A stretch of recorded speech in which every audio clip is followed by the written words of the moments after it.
2024 की SEO totally different होगी। कितनी डिफरेंट होगी इस वीडियो से आपको पता चलेगा। And make sure to watch this video till the end, क्योंकि आप लोगों के लिए एक स्पेशल बोनस रखा हुआ है इस वीडियो में, जिसके बारे में आप लोगों को लाजमी पता होना चाहिए अगर 2024 में आपको एसईओ कंटिन्यू करनी है। तो अभी तक मेरी वीडियोस देख देख के आपको ये तो पता चल ही गया होगा कि 2023 की जो एसईओ थी वो 2024 में नहीं होगी। बहुत चीजें डिफरेंट करनी पड़ेंगी आपको। तो चलिए वन बाय वन देखते हैं कौन सी वो चीजें हैं जो आपको करनी पड़ेंगी इस कंप्लीट चेकलिस्ट की वीडियो में। Number 1, Google search console audit. अब सर्च कंसोल का आप लोगों को पता है, ये गूगल की तरफ से दिया हुआ एक टूल है जिसको आप अपनी वेबसाइट के साथ कनेक्ट करते हो, अपनी डोमेन को इसमें ऐड करते हो। ये मॉनिटर करता है आपकी वेबसाइट की परफॉर्मेंस को। अगर आपकी साइट में एरर्स हैं, इश्यूज हैं, तो ये उनको लिस्ट डाउन करेगा, पॉइंट आउट करेगा, ताकि आप उनको ठीक करके अपनी साइट की परफॉर्मेंस को अपग्रेड कर सको। अब वेब मास्टर के अंदर कुछ ऐसी चीजें हैं जिनका आपको बहुत ध्यान रखना होता है। फॉर एग्जांपल 500 एरर्स जो कि सर्वर साइड एरर्स होते हैं, जिनका आपको पता चलता है वेब मास्टर से। इसी तरह से 403 एरर्स, किन किन पेजेस पर ये एरर आ रहे होते हैं उनका पता चलता है आपको, जो कि आप वेब मास्टर में पेजेस के सेक्शन से देख सकते हो जाके। Manual actions in search console, अगर आपकी वेबसाइट के ऊपर मैनुअल एक्शन आ जाता है जो कि अक्सर बैकलिंक्स या साइट हैक होने की वजह से या इस तरह की किसी रीजन की वजह से आता है, तो आप उसको देख सकते हो। एंड देन उसको ठीक करने के बाद आप रिक्वेस्ट सेंड कर सकते हो गूगल को, ताकि वो आपकी वेबसाइट को अगर पेनलाइज किया उन्होंने तो वो रिकवर कर देते हैं। And finally security messages in search console. तो अगर आपकी वेबसाइट की सिक्योरिटी कॉम्प्रोमाइज्ड है तो आपके वेब मास्टर में मैनुअल एक्शंस के नीचे आपको नजर आएगा सिक्योरिटी इश्यूज। आपको उसको भी रेगुलरली चेक करना होता है ताकि आप ये देख सको कि हाँ, हर चीज बिल्कुल ठीक चल रही है। ये वो मेजर चीजें हैं जो आप अपनी साइट के सर्च कंसोल में जिन पे नजर रखते हो, तो बिलीव मी आप इस साइट से ग्रीन लाइट में रहोगे। नंबर 2 पे है गूगल एनालिटिक्स ऑडिट। जिस तरह वेब मास्टर एक टूल है, गूगल एनालिटिक्स भी गूगल का ही एक टूल है, फ्री ऑफ कॉस्ट है। आप इसको सेटअप जब करते हैं तो बेसिकली आप अपनी डोमेन सेटअप करते हैं, इसमें सबमिट करते हैं, ये कोड देता है, आपको उसको हेडर में प्लेस करना होता है, ये कनेक्ट हो जाता है। उसके बाद आपकी वेबसाइट के ऊपर अगर कोई कहीं से भी ओपन करता है आपकी साइट को, उस बंदे की डिटेल्स जो है वो किस कंट्री से है, किस जेंडर का है, किस डिवाइस से उसने आपकी साइट को ओपन किया, सब कुछ आपको एनालिटिक्स में मिल जाता है। अब एनालिटिक्स बहुत सारी साइट्स के ऊपर वैसे मिस होता है, लोगों को याद ही नहीं होता, पता भी नहीं होता कि एनालिटिक्स सेटअप भी करना है। तो गूगल एनालिटिक्स के ऑडिट के अंदर कम से कम आपकी वेबसाइट की ट्रैफिक कहां से आ रही है, किन किन पेजेस पे आ रही है, इसका पता चलता है आपको, जो कि डिफरेंट सिचुएशंस में आपको हेल्प कर सकता है। और इवन जब आप अपनी वेबसाइट को फ्लिप करते हो तो आपका एनालिटिक्स का डाटा ही देख के डिसीजन लिया जाता है कि ये वेबसाइट एक्चुअल में रियल में ट्रैफिक ले रही है या सिर्फ बेवकूफ बनाने की कोशिश कर रहे हैं। तो यहां से अंदाजा लगा लें कि ये कितना इंपॉर्टेंट टूल है जो आपको कॉन्फ़िगर लाजमी करना चाहिए। नंबर 3 पे है साइट मैप ऑडिट। अब एक चीज मैं बता दूं, साइट मैप क्या चीज है। बेसिकली ये आपकी साइट का एक नक्शा है, जितने भी पेजेस होते हैं उनकी एक हायरार्की होती है साइट मैप के अंदर, और इसमें कुछ भी नहीं है। कोई भी एसईओ का प्लगइन आप कर लो, उसमें आपको साइट मैप की ऑप्शन मिल जाती है। डेडिकेटेड प्लगइन्स भी होते हैं वर्डप्रेस के जो आप कर सकते हो साइट मैप बनाने के लिए। अब इसका ऑडिट क्यों जरूरी है? अगर आप साइट मैप सबमिट कर देते हो सर्च कंसोल के अंदर तो आपको प्रायोरिटी इंडेक्सिंग मिलती है। अब आपको पता होगा कि इंडेक्सिंग बहुत जरूरी है आपकी साइट के लिए। अगर आप इसको करोगे तो ही गूगल आपकी साइट को जल्दी एक्सेस करेगा। बट अगर आप इसको सबमिट नहीं भी करते तो स्टिल गूगल आपकी साइट को पढ़ सकता है, रीड कर सकता है। इसका ये मतलब नहीं है कि अगर साइट मैप सबमिट नहीं किया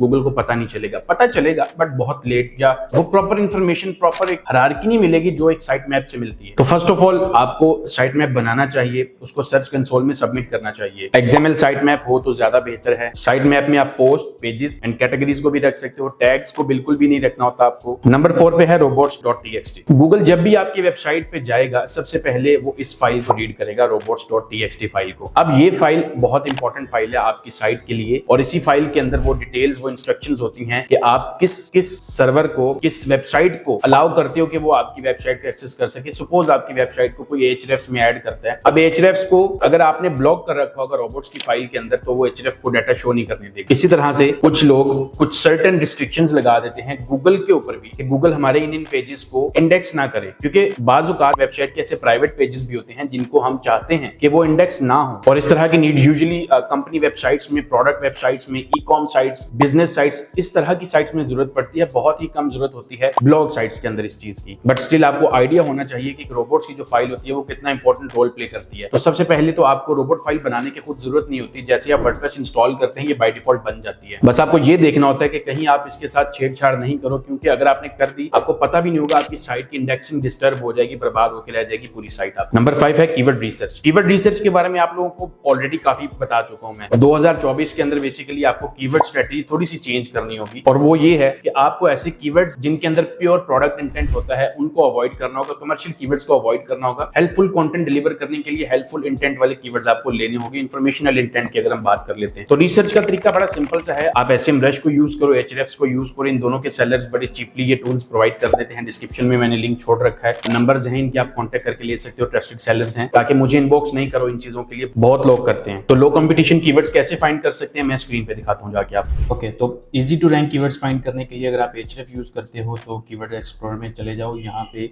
जो भी आपका कीवर्ड है, सीड कीवर्ड है, उसको ऐड करने के बाद यहाँ पे आप आ जाओ मैचिंग टर्म्स में। ठीक है, मैचिंग टर्म्स में जब आओगे तो इस तरह कीवर्ड्स की लिस्ट आएगी। अब एक मजे की जो चीज़ यहाँ पे आप और कर सकते हो वो यहाँ एक फिल्टर लगाओ लोएस्ट डीआर का, कि ये ऐसे कीवर्ड्स दिखाओ जिनको अगर गूगल में सर्च करें तो लोएस्ट डीआर 5 या उससे कम आना चाहिए टॉप 5 रिजल्ट्स के अंदर। तो एक दफ़ा दोबारा सुनना ताकि समझ आ जाए।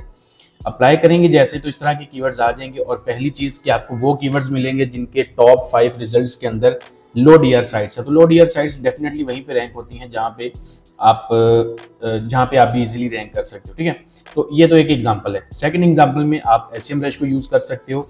उसमें आपने कीवर्ड मैजिक टूल में जाना है और यहाँ पे रिपेयर ओवन का, अगर एग्जाम्पल के लिए कीवर्ड दे रहा हूँ, आप अपना कीवर्ड दो, उसके बाद आपको यहाँ से ये सारे कीवर्ड्स की लिस्ट दे देगा, सर्च वॉल्यूम आ जाएगा।